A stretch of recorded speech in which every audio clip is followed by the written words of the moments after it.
Ok, comenzamos con nuestra clase semanal. En esta semana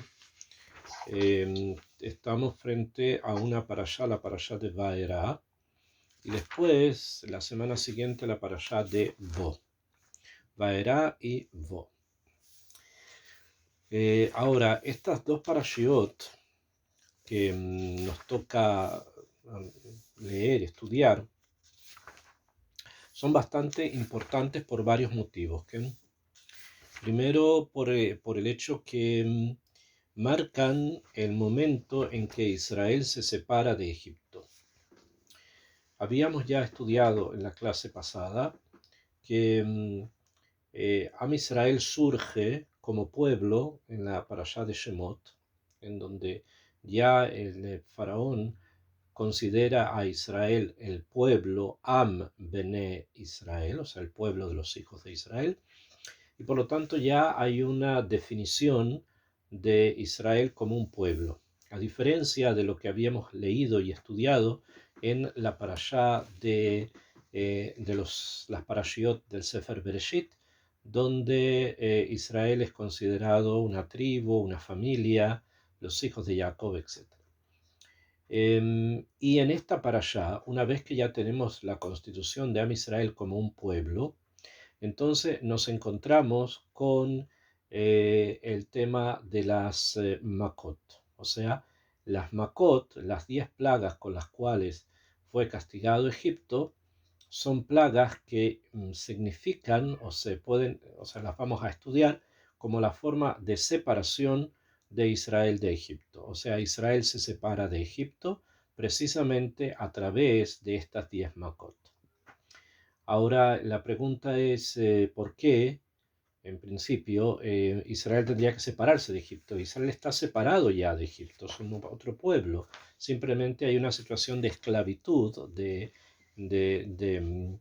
control sobre los cuerpos y sobre las fuerzas y las energías de Am Israel a partir de los egipcios. Entonces, no es como una separación o que alguien de alguna manera recurre a una separación y esta es dolorosa y por lo tanto se puede manifestar o simbolizar a través de Makot. No es eso el tema, ¿ok? Sino que el tema es un poquitito más profundo. Israel en Egipto, cuando Israel está en Egipto, eh, se considera Egipto para Israel como un Kur Barcel, o sea, como una especie de fragua de fuego, como una fragua. Fragua, ustedes ya conocen, es el lugar donde se templan los metales. Entonces, Israel en Egipto tiene, y los metales se templan precisamente a través de energías que provienen del fuego y de golpes.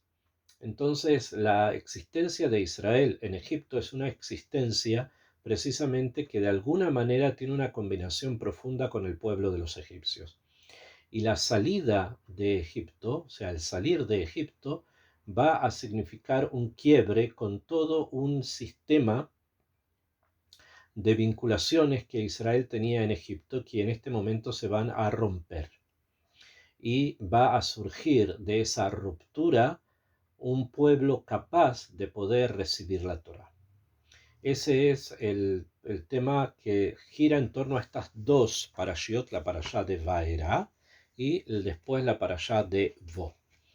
Ahora, las Makot, que son el momento del quiebre, las Makot son el momento en que se produce la separación, la ruptura, la grieta que va a dejar a Egipto por un lado y que va a permitir el nacimiento de Israel por otro, están concentradas en estas dos parashiot. O sea, si nosotros queremos, que junto con la primera, obviamente, con Shemot, si nosotros queremos centrarnos precisamente en el nacimiento de Am Israel como pueblo, lo tenemos en la parashá de Shemot, la primera parashá de este libro, y ahora en estas dos es otra forma de ver el nacimiento del pueblo a través de una ruptura con todo aquello que puede haber sido una vinculación previa. Por lo tanto, Am Israel nace en Shemot y la vinculación con cualquier otro pueblo es completamente rota, cortada en las parashiot de Vaera y de Bo. ¿A través de qué? A través de las Makot. Y las Makot que se estudian, que aparecen acá, están divididas en estas dos parashiot según una división. ¿Bien? Una división que es una división bastante compleja y que responde a una forma más profunda de ver los acontecimientos que pasan en el mundo, y quiero explicar un poco ese tema. Simplemente, a nivel simple, en la parashá de Vaera vamos a encontrar 7 Makot, y en la parashá de Bo, que es la semana que viene, vamos a encontrar 3 Makot. ¿Okay? O sea, en una parashá en Vaera encontramos 7 Makot, y las otras 3, son 10 en total, las vamos a encontrar en la parashá de Bo. Esta división 7-3, la división está 7-3, que la hemos mencionado en varias ocasiones cuando hemos estudiado los temas, estos temas o los temas de Pesaj, etc., responde a algo, ¿okay? Tiene una conexión con una situación muy profunda, espiritual profunda, y de la que vamos nosotros a hablar ahora. ¿Y qué es lo siguiente? En en la, en la mística de la Yahadut, o sea, en la forma en que la Yahadut ve la profundidad de la realidad, de los procesos reales y de las personas dentro de estos procesos, tenemos un tema que es un tema central. Ese tema es el tema de las Sefirot. ¿Bien? O sea, hay en la creación, cuando Akadosh Baruj Hu creó el mundo, existen unas fuerzas que fueron activadas para poder crear este mundo. O sea, Akadosh Baruj Hu creó unas fuerzas y las activó. La activación de las fuerzas es la creación de las mismas para crear el mundo que ustedes conocen ahora, el mundo físico que se conoce ahora, pero no solo eso, sino todas las realidades paralelas a este mundo físico, que obviamente, son varias realidades que son paralelas al mundo físico. Y estas fuerzas que se activaron y las mismas que se conectan con los mundos paralelos se llaman Sefirot, o sea, se conocen como las esferas. Sefirá en hebreo significa varias cosas, significa también numeración, cuenta, pero también significa esfera. ¿Esfera en qué sentido? La esfera como un objeto que en sí forma un mundo aparte, porque una esfera, dentro de la esfera hay algo que de alguna manera está allí protegido con respecto a lo que está fuera de la esfera. Entonces la esfera es como un microcosmos, es como un pequeño mundo. Dentro de la esfera hay un pequeño mundo que, si yo pongo cosas dentro de la esfera, entonces me van construyendo eso, ¿no? Esa es la definición de esfera, y esa es la definición también de sefira, en el sentido de un pequeño mundo, de una pequeña forma en que se observa una construcción a través de una esfera llamada en hebreo sefira. Y también tiene que ver con la cuenta por el hecho de que se va a contar hasta el número 10, que es una forma de hablar de una realidad unitaria, de algo que une. Ahora bien, la primera mención que nosotros tenemos de las Sefirot, 10 en total, ¿bien? Desde el punto de vista del Sod, o sea, desde el punto de vista de la Kabbalah, la vamos a encontrar en un libro muy antiguo. ¿Bien? Este libro se llama el Sefer HaYetzirah, Sefer Yetzirah, el libro de la formación. El libro de la formación contiene enseñanzas, según lo que dicen nuestros Jajamim, enseñanzas que están relacionadas con Abraham Avinu, aunque al parecer fueron escrito muchos siglos después, a través de la escuela o alumnos de Rabbi Akiva. ¿Esto qué quiere decir? Primero, hay que tratar de entender qué es lo que significan las fuentes para el mundo del espíritu, especialmente para el mundo de Penimiut Torah, o sea, de las profundidades de la Torah. y es lo siguiente. Primero quiero ver lo que no es, que normalmente en el mundo externo, en el mundo no tradicional, la fuente se considera el principio de una realidad. ¿Eso qué quiere decir? Si encuentro una fuente o un texto escrito en el siglo XV que me hable de algo, cualquier cosa, por ejemplo, no sé, que la primera vez que encuentro que aparece en un texto del siglo XV la palabra o la expresión Argentina. Entonces, según el mundo no tradicional, entonces obviamente la aparición de la palabra Argentina comienza en el siglo XV y quiere decir que de ahí en adelante tenemos Argentina y antes no. Este es un ejemplo, ¿no? Hay muchos otros ejemplos que pueden tomarse. Y no es tampoco un muy buen ejemplo, debido a que tenemos en textos anteriores y también tradiciones orales que existía una ciudad en el sur de Francia que se llama Argentière, ¿bien? Que se llamaba Argentina también. Entonces, vemos que hay tradiciones y tradiciones, pero desde el punto de vista externo de aquellos que no viven el mundo de la tradición, como que la fuente marca el principio de una realidad. Para, para la profundidad de la Torá y para un mundo tradicional no es exactamente así. El hecho de que lo que se haya escrito en tiempos de Rabbi Akiva o de su Bet Midrash en el Sefer Yetzirah no quiere decir que eso comenzó en ese momento. O sea, no quiere decir que en ese momento se comenzó a hablar de la Sefirot. Esto quiere decir que ya se conocían, y como sabemos que la tradición la vincula a Abraham Avinu, al parecer la revelación de las Sefirot y la revelación de las 22 letras que forman el número 32, 10 Sefirot, 22 letras, 32, así comienza el Sefer Yetzirah. El Sefer Yetzirah comienza, ¿no?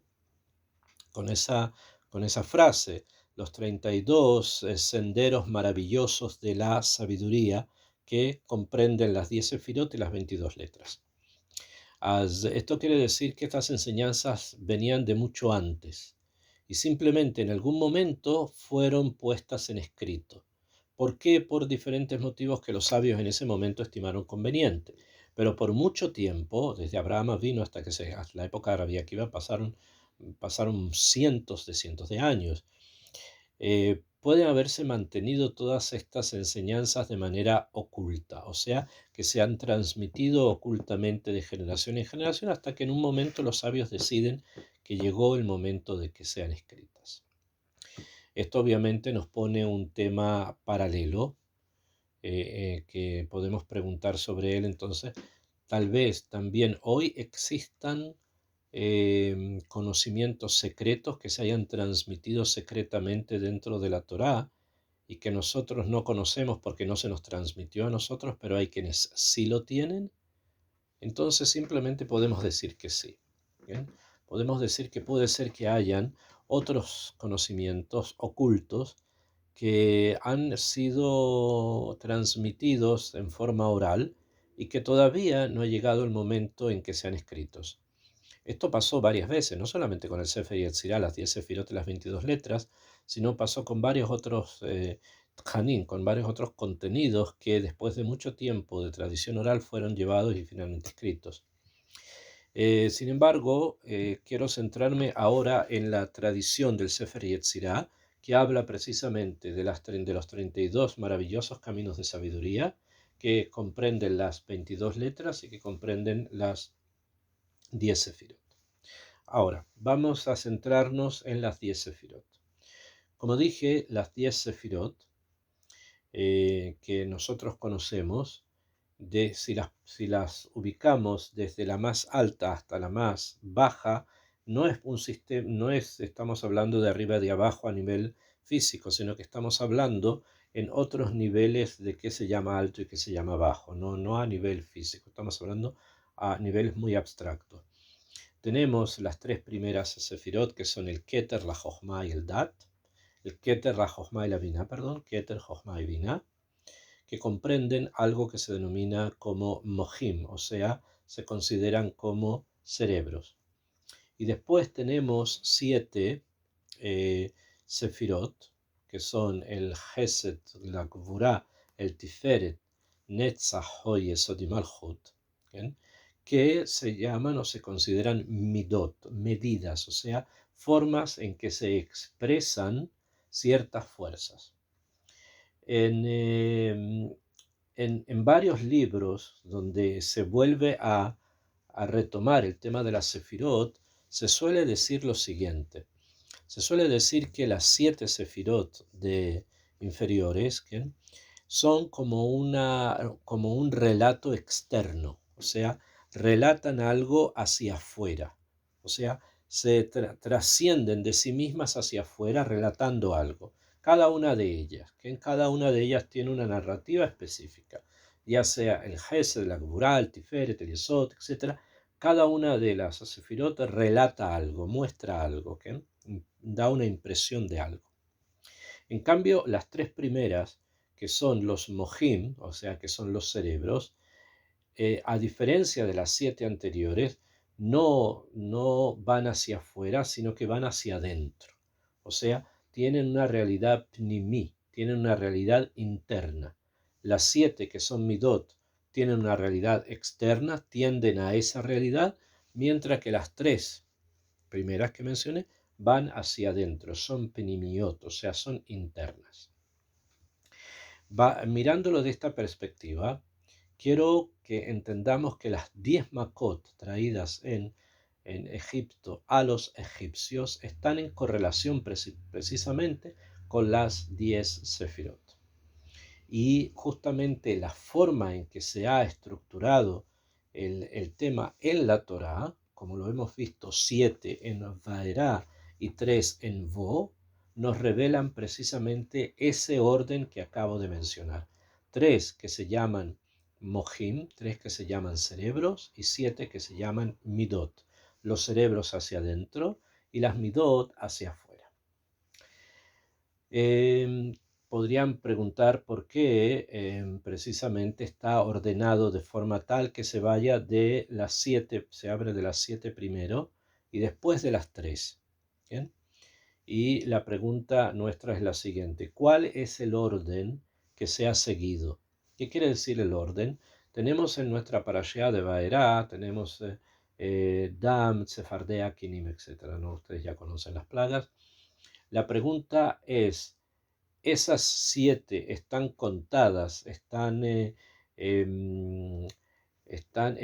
esquematizadas desde el Gesed al Malhut, o sea, Gesed, Gvurá, Tiferet, Netzach, Hod y Yesod Malhut, están estructuradas así, o se ha ido desde el Malhut hacia arriba. O sea, quiere decir Malhut, Yesod, Netzach, Hod, Tiferet, Gesed, Gvurá, y después pasa a las 3 mayores, que son de la próxima semana, que ya ellas mismas tienen toda una narrativa muy interesante que nosotros vamos a tratar de entender. Pero la pregunta es si las 7 que están en nuestra parashá, van desde abajo hacia arriba, o van desde el Gesed al Malhut, o van del Malhut al Gesed. Lo lógico sería que debido a que han quedado las 3, que son los Mohim, han quedado para la próxima semana, lo lógico sería que nuestra parashá fuese del Malhut al Gesed, para de esa manera continuar después con la Jochma, la Binah y el Keter. ¿Bien? Eso sería lo lógico, eso sería lo que hubiéramos esperado, ¿no? La pregunta es si es así o no. ¿Bien? O sea, si se va desde el Malhut hacia el Gesed, o se va del Gesed hacia el Malhut. Según lo que los Jajamín nos han enseñado, o sea, los sabios cabalistas nos han enseñado, al parecer estamos hablando del Malhut al Gesed y después sí sigue a las partes más elevadas, o sea, que va de abajo hacia arriba. Y así es como vamos a tratar de entender las plagas y su relación con el Pnimiut Torah y la relación que tienen las plagas con las partes profundas de la Torah. Ahora bien, este estudio lo podemos hacer en forma técnica, o sea, como está escrito en los libros de Kabbalah, los libros de los Sodot de la Torá, donde nos explican qué es lo que está golpea cada una de las plagas. ¿Por qué? Primero tenemos que saber que las Sefirot son parte de la Kedushá, son parte de la santidad, o sea, de la construcción de un Am Israel, que ya lo vimos en la parashá anterior, que aparece el pueblo, y ese pueblo tiene un sustrato, un tesoro espiritual, y ese tesoro espiritual son las Sefirot y las letras. ¿Eh? Bueno, ahora estamos hablando de las Sefirot.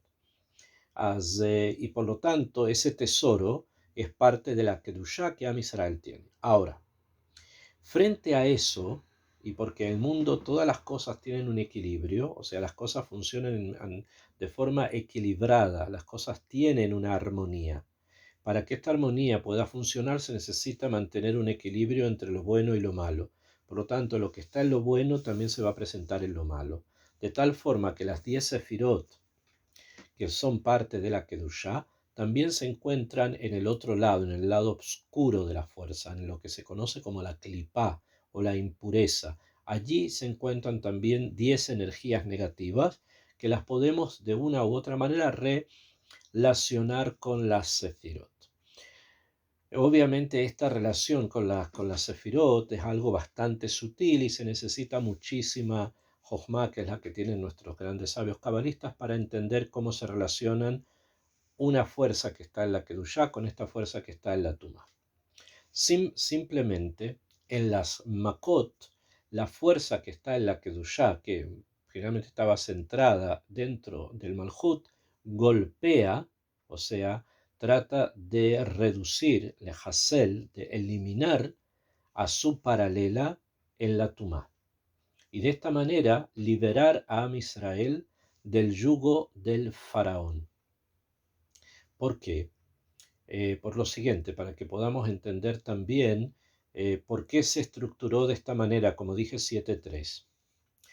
Porque los Midrashim traen, estoy estudiando a nivel más profundo, que primero la palabra faró, o sea, el faraón en hebreo, eh, significa faraó, obviamente el faraón, pero tiene las mismas letras, o sea, faraó tiene las mismas letras de la palabra hebrea ha-oref, o sea, el, la parte de atrás de la cabeza, que en la parte de atrás de la cabeza, ha-oref, que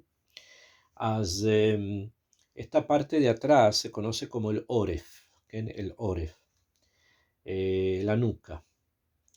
Y lo que nos enseñan los libros es que la fuerza negativa del faraón, que se había alimentado precisamente de las fuerzas paralelas a las Sefirot, le habían dado a él la capacidad de poder atrapar o de poder agarrar, de poder poner la mano sobre el Oref de Israel a nivel espiritual. ¿Okay?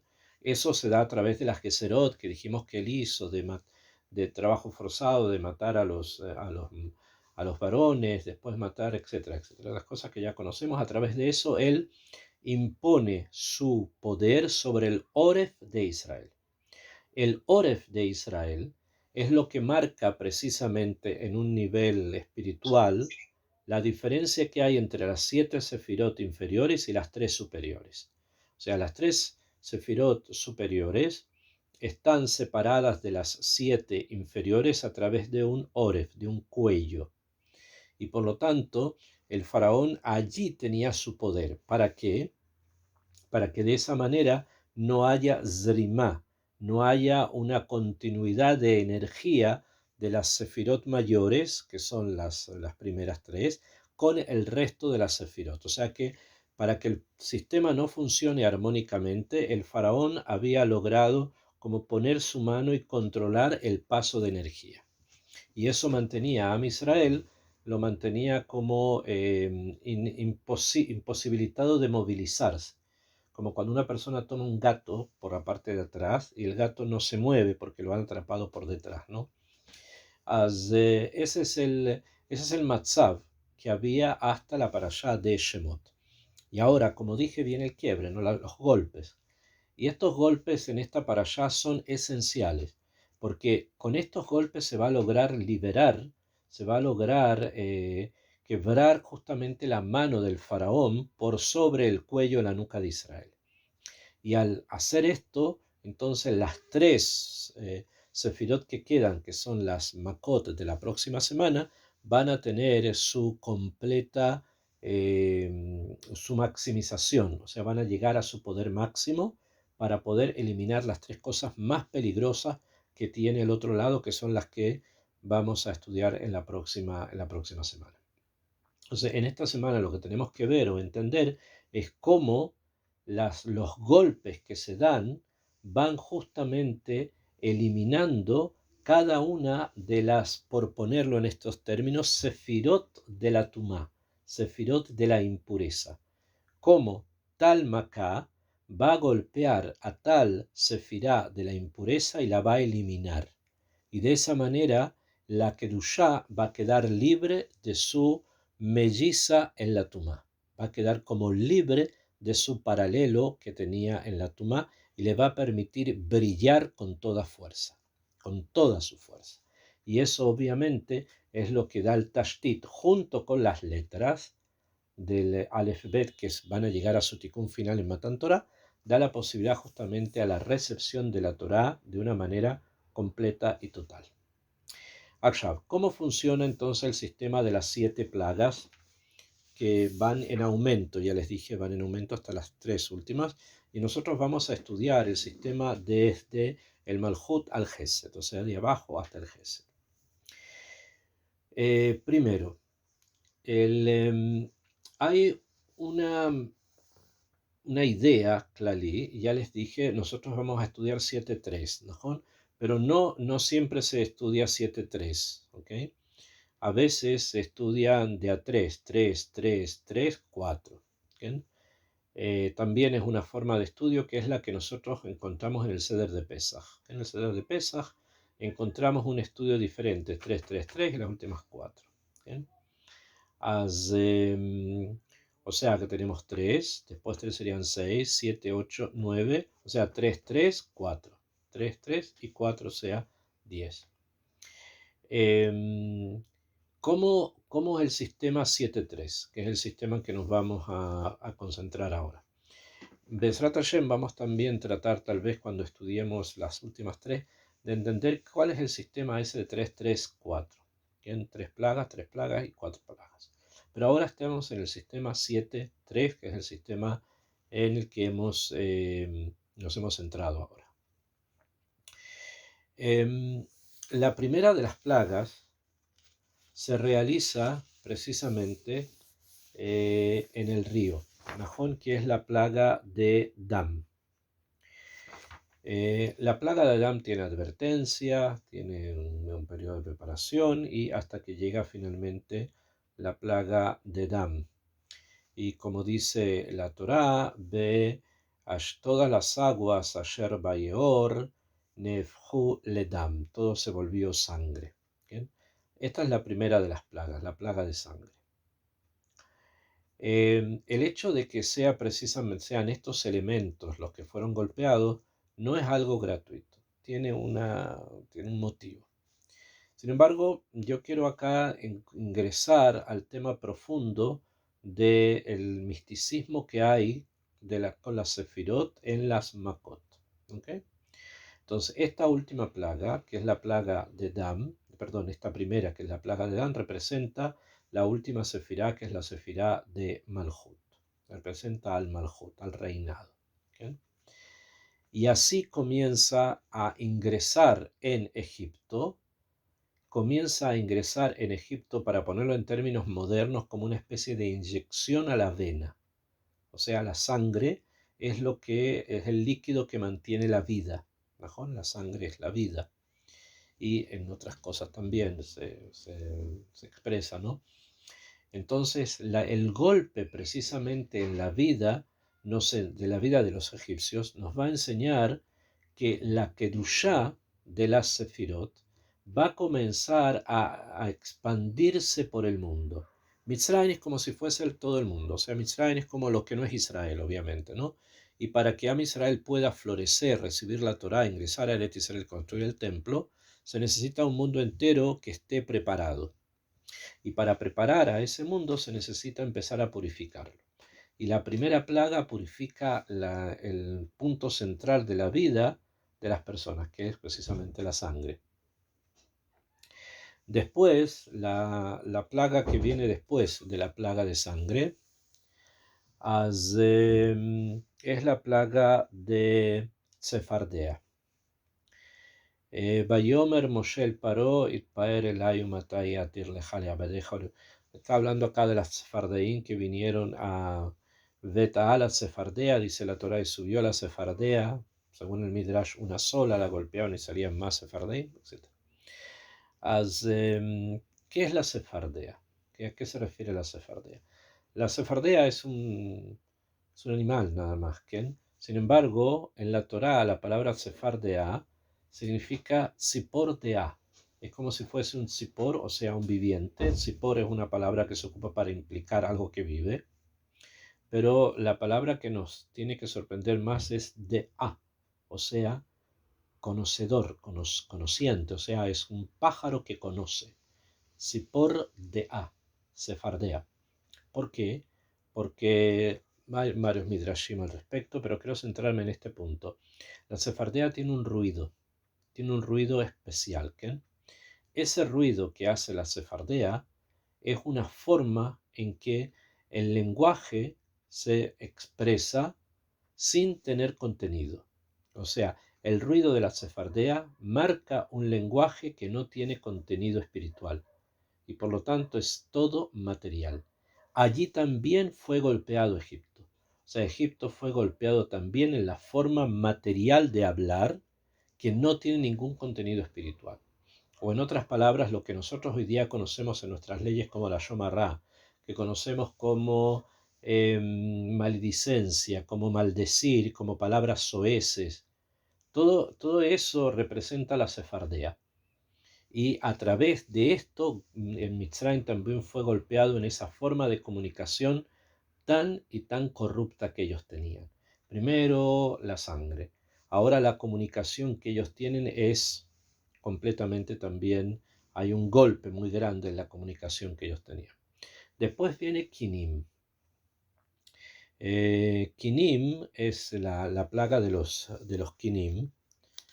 Es una de las plagas que fueron realizadas para que entendieran los sabios de Egipto que todo esto viene min hashamayim, porque los sabios podían transformar también el agua en algo parecido a la sangre, podían también de alguna manera traer sefardeim o animales parecidos, como lo que había ocurrido, pero nunca pudieron hacer una quina, nunca pudieron hacer un piojo, que es la tercera plaga, la plaga de los quinim, la plaga de los piojos, nunca lo pudieron hacer. Entonces con esto ellos dijeron, Etzva Elohim, esto es un dedo de Dios. O sea, quiere decir que la presencia de Hashem está acá porque en algo tan pequeño es imposible que se pueda hacer por medio de artes, en forma artificial, por medio de magia o cosas artificiales, no se puede hacer algo tan pequeño. Entonces esto es una hojajá, una prueba que esto viene de Hashem. Y ahí tenemos entonces el primer grupo que indica los tres primeros golpes que dan las sefirot, estas a sus paralelos en la Kerusha. A través de la sangre, Egipto va a tener que purificar su propia vida. Después la comunicación, que está simbolizada en las ranas, ¿no? La comunicación que es una comunicación no apta. Y finalmente el reconocimiento de que todo esto viene de Hashem.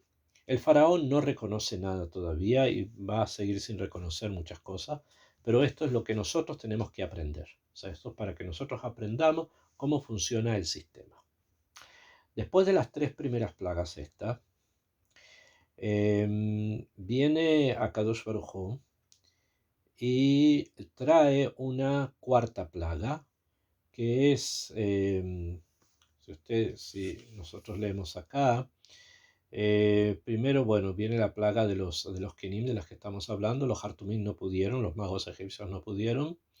Y ahí viene Bayomer Hashem el Moshe, Ashkem Baboker, Anda y Tiesef Lifnei Paró, viene Yotze Amaima, le sale al agua, y le tienes que decir que deja sacar a mi pueblo, o sea que esto no tiene vuelta atrás, esto avanza y por lo tanto la purificación avanza también, tienes que dejarlo salir.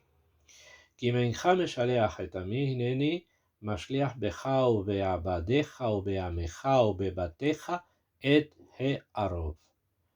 Si no hay una respuesta, no hubo respuesta, viene entonces una cuarta plaga, que es la plaga del arrob, o sea, la mezcla de animales salvajes. O sea, la naturaleza en su etapa más alta, que es el jai. Ustedes saben que la naturaleza se divide en el domem, las piedras, en el tzomeach, los vegetales, en el jai, los animales. Entonces, los animales son, porque después viene el hombre, los animales son la parte más alta de la constitución natural. Y esta parte más alta va a golpear a Egipto. O sea, lo material golpea a lo material. Porque ellos también son muy materiales, a pesar que ellos son tan por encima de los animales, pero de todas maneras los comportamientos no eran muy diferentes. Por lo tanto, lo material golpea a lo material y de esa manera otra vez la sefirá va y golpea algo en la impureza. Como esto, bueno, no ocurrió, entonces viene una quinta plaga. ¿Okay? Y primero el faraón quiere que le saquen el arob, la mezcla de los animales salvajes, lo sacan, etc. Como hay un impedimento, el faraón no cede, entonces viene estamos en la plaga número 4, arob, una quinta plaga, que la trae inmediatamente. Beinei yad Hashem vayayab mikneja. Matan a los animales, o sea, Basadeh, Basusin, Bajamorin, Bagemalim, Babakar, Batzón, Deber. O sea, hay una epidemia que mata a todos los animales de los egipcios, ¿okay? Que es un Deber, o sea, como una especie de epidemia. Nuevamente, la Kedushá está golpeando a la impureza para dar paso a la Zrimá, a la corriente energética de pureza que se está construyendo en ese momento. Eso pasa entonces con esta plaga, que es la plaga de Deber. Entonces teníamos las tres primeras, no se olviden, tenemos Dan, Sefardea, Akinim, después tenemos Arov, Deber, y viene una sexta plaga, que es la plaga del Shechim. Poreach ba'abuot bechol eretz Mitzrayim, Shechin, o sea, esto ya golpea el cuerpo de los egipcios. O sea, todo lo que hemos visto hasta el momento, los golpes que se han dado, son golpes que reflejan que la naturaleza en sí está en manos de Hashem Yitbaraj. Pero ahora el golpe viene directamente hacia el cuerpo mismo de los egipcios, con el Shechin, que es como una especie de pístula, una especie de enfermedad que sale sobre la piel. El proceso continúa y después de esta sexta plaga viene una séptima plaga que, como dije, es con la cual termina esta parashá, porque ya en la próxima vamos a ingresar en las tres últimas. ¿Okay? ¿Cuál será esta? Porque llevamos tres primero, que es Dan Sefardea Kinim, después tenemos Arov, Deber y Shechim, y ahora dice Hashem así: Vayomer Hashem el Moshe Ashken Baboker, Beitiatzef Livne Parón, el Parón y el siguiente: Bepa'am hazot ani sholeach et kol magefotai. Viene la Torá y dice: te voy a mandar todas mis plagas. La verdad es que no son todas, es la séptima nomás, pero la séptima cierra un ciclo, no lo olviden. ¿Okay? Todas mis plagas, el lideja, a tu corazón, o le abadeja, o ameja, babur te da, bejule, para que sepas que yo soy Hashem. ¿Y cuál va a ser? Va a ser la plaga de, dice, Badeber betijahet minaaretz. O sea, Beulan Baabur Zot Midja Baabur Arotja et Koji, para que veas y conozcas mi fuerza. Entonces, vamos a ver de qué se trata. Ya sabemos, primera plaga, si la quieren notar es muy importante, pero deben seguirme en este grupo de 7. Tenemos la plaga de Dam. Entonces tenemos Dam, Sefardea, Kinim. Después tenemos Arov, o sea, la mezcla de los animales salvajes que vienen. Después de los animales salvajes tenemos la muerte de los animales del faraón, que Dever Kavet Meot, así la Torá lo trae, ¿que? Y porque dice que Mimaen, Behine Yad Hashem o Ayabe Mikneja, o sea, se mueren los animales, ya le dijimos. Esa es la plaga número, tenemos la 4, la quinta, y la sexta es Shchim. Y viene después y dice la Torá así, y en esto hay que poner atención. Les acabo de decir, Kibapam azot, esta vez, ani sholeach et kol magefotai. Voy a mandar todas mis plagas, el livja, a tu corazón, que es donde tu corazón, ubeabadeja, donde tus esclavos, ubeameja, de tu pueblo, Baabur te da para que tú sepas Kien kamoni bechol haaretz, que no hay como yo en toda la tierra. Kiata, porque ahora shalachti et yadi, voy a mandar mi mano. Vaach otchai, te voy a golpear. Veet ameja, y a tu pueblo. Ve, dice, va daber con una epidemia. Betikahet min haaretz, y vas a desaparecer. ¿De qué? Vas a desaparecer de la tierra. ¿Bien? ¿De qué estamos hablando y de qué se refiere esto? Beineni, mantir kaet mahar barad. Y dice, ¿qué es lo que voy a traer contra de ti? Barad kavet meod. Voy a mandar en contra de ti un granizo muy fuerte. Asher lo haya kamohu, que no había como él. Bemitzrain, ulemina hayon y basda bead ata. Desde que Mitzrain fue fundada hasta ahora. Estamos ante la plaga de Barad, o sea, la plaga de granizo. Ahora, para aquellas que hayan estudiado los Midrashim y conozcan lo que fue el granizo, no estamos hablando del granizo que nosotros conocemos, ¿okay? Sino algo un poco distinto, diferente. Los libros dicen que bajaban como unas especies de piedras gigantes de hielo, donde dentro de la piedra había fuego. Entonces bajaba como si fuese una especie de lluvia atómica, algo muy muy distinto a los granizos que nosotros conocemos hoy día. A los simples, hoy día también hay granizos que son muy muy grandes, pero ahí estamos hablando acá de una granizada distinta. Y la Torá lo llama Kol Magefotai. Este es como el ciclo con el que terminan todas mis Magefot. Ahora, obviamente no todas, porque son la séptima, ¿no? Hemos visto que siguen otras 3 más. Entonces, cuando la Torá habla acá y nos enseña que estamos hablando de Kol Magefotai, es porque esta, la séptima, cierra el ciclo de las 7. Y justamente aquí la sefirá correspondiente de la Kedushá golpea la parte de la impureza correspondiente a través precisamente de la plaga de Barad, o sea, de la plaga de granizo. Hay un midrash y que nos va a ayudar un poco a entender el por qué el granizo toma una característica tan grande, y a pesar que ya les expliqué que todas mis plagas quiere decir las 7 primeras, ¿no?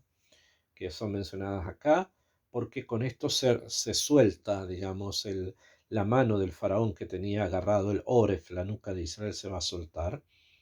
Entonces es como que esto marca el punto, un punto de inflexión en todo este proyecto, en todo este proceso. Pero sin embargo cuentan los libros que la plaga esta de Barad va a recibir también otro nombre. Este Barad, estos granizos, van a recibir el nombre de Abnei al-Gamish. Abnei al-Gamish. O sea, como unas especies de piedras muy, muy especiales, unas piedras especiales. Bueno, estas piedras especiales, que se llaman Abne al-Gamish, caen en Egipto, cayeron también cuando se conquistó la tierra de Israel, y van a caer también en el futuro. O sea, caen aquí cuando Am Israel sale de Egipto, otra parte cae cuando se conquista la tierra de Israel por Yoshua, y una tercera parte que quedó suspendida en el aire va a caer en la época mesiánica. ¿Qué quiere decir esto que va a caer en la época mesiánica? La podemos estudiar de todas formas, o sea, de todas formas se puede estudiar esto, ¿ok? Hoy día que ya sabemos que existen las bombas atómicas, entonces sabemos que la lluvia radioactiva existe, ¿no? Y la lluvia radioactiva que se provoca a través del hongo atómico puede afectar a muchos, muchos, muchos kilómetros, ¿no? Se puede presentar en muchos kilómetros. Entonces, una lluvia radioactiva, que al parecer puede ser de eso que se está hablando acá, es posible que ocurra. Am Israel obviamente van a estar protegidos de esto, pero esto fue lo que al parecer pasó en Egipto, lo que pasó con Yoshua, y lo que la Torá trata de relatarnos aquí, los Midrashim tratan de interpretar cómo cae este granizo. Ahora, simplemente si estamos hablando de la última plaga que va desde el Malhut, que va del Malhut al Gesed, estamos hablando precisamente en el Gesed. Diríamos que ya hemos llegado al Gesed, ¿no? Y sin embargo, nos comunicamos o tratamos de decir que fue el Gesed que golpea a la impureza. ¿A través de qué? A través del granizo. Y por lo tanto, esto es lo que la Torá nos quiere enseñar cuando dice Ki bapa'am hazot, esta vez, ani sholeach et kol magefotai, yo voy a enviar todas mis plagas, el livja, a tu corazón, u be'avadeja, a tus esclavos, u be'ameja, a tu pueblo. Curiosamente, el faraón no va a recibir un proyectil de un granizo sobre él mismo. Él tiene su palacio, va a estar protegido. Probablemente tenía incluso un búnker, algo protegido en contra de esto. Él no lo va a sufrir, pero dice a tu corazón. Él le deja. ¿Por qué? Porque precisamente este punto, el punto del granizo, va a ser como el momento en que él va a sentir la debilidad máxima. Va a haber otro momento, que es la muerte de los primogénitos, pero esto es una preparación, es un preparativo precisamente para esa situación, para la situación esta de la última plaga, que es la plaga de los Bejorot. Ahora aquí, en este momento, el faraón está de alguna manera sintiendo la separación, sintiendo que ya está separándose, que Israel se le está escapando. No se olviden que estamos en la séptima plaga, la plaga que hace que la mano que tenía sujetado la parte de atrás del cuello de Israel se suelta, y el faraón siente que ya su corazón no está fuerte. Ya la macá ha sido muy grande y falta el tiro de gracia, por decirlo, por ponerlo en esos términos, que es lo que Besrat Hashem tenemos que estudiar en la próxima semana. Entonces, para resumir nuestra parashá y la forma en que debemos estudiar, ya les dije, estamos frente a las sefirot que golpean a la tumá a través de estas plagas para conseguir que el faraón nos suelte. Y esto se da paulatinamente con la sangre, con la cefardea, con las ranas, se da con quinim, con los piojos, se va a dar después con la mezcla de los animales, se va a dar después con el dever, la muerte de los animales, con el shchim, el golpe al cuerpo mismo de los egipcios, y finalmente con el barat, que el barat es algo muy significativo. No olvidar que se dividió en tres partes: uno cae en Egipto, uno cuando se conquista la tierra de Israel, y otro para Yemot HaMashiach. Esta es la forma en que las sefirot han golpeado la impureza para conseguir que el faraón suelte su mano de sobre el Oref de Israel. Queda ahora la segunda parte, que si bien podemos nosotros pensar, bueno, ya es bastante más fácil, no. porque ahora tenemos que entrar a golpear las partes más kashim de lo que era Egipto. Hasta el momento hemos golpeado a Egipto como nación, con 7 golpes muy fuertes. Pero estos otros 3 se necesita estudiarlos en profundidad, cómo se despliegan, cómo van a ser. Besrat Hashem, eso es lo que vamos a estudiar la próxima semana. Besrat Hashem, que estas clases que estamos haciendo puedan servir para que nuestros soldados puedan volver sanos y buenos a sus casas, para que todos los secuestrados y rehenes puedan volver sanos de cuerpo y alma a sus familias, y también por todos nuestros heridos y todas las personas dañadas. Que tengan una excelente semana y nos veríamos en la próxima clase. Muchas gracias. Recording stopped.